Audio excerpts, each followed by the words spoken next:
In today's video, I'm going to teach you how to undo changes in Monday.com. If you've ever made a change on a board in Monday.com and realized right after that it was a mistake, don't worry, there's a built-in way to quickly undo certain actions using your activity log.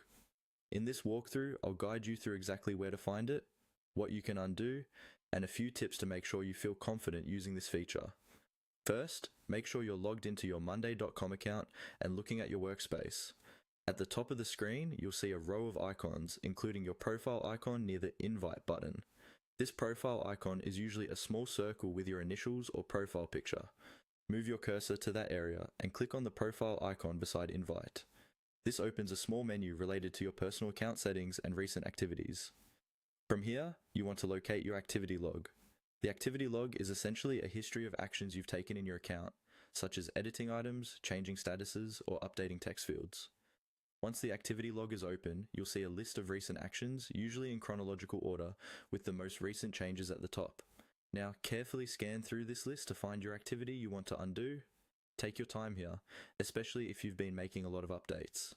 Each entry will typically show what was changed, where it happened, and when it took place.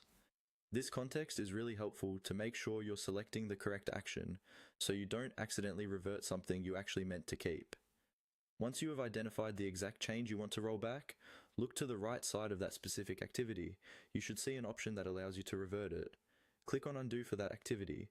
When you do this, Monday.com will reverse that specific change and restore the previous value or state, whether it was a status, a text field, or another editable element. After clicking Undo, take a moment to go back to the relevant board or item and confirm that the change has been reverted the way you expected. If not, you can return to the activity log and review your recent actions again. And that's it. By clicking on the profile icon beside Invite, finding the activity you want to undo, and selecting Undo, you can quickly correct recent mistakes and keep your boards accurate and up to date.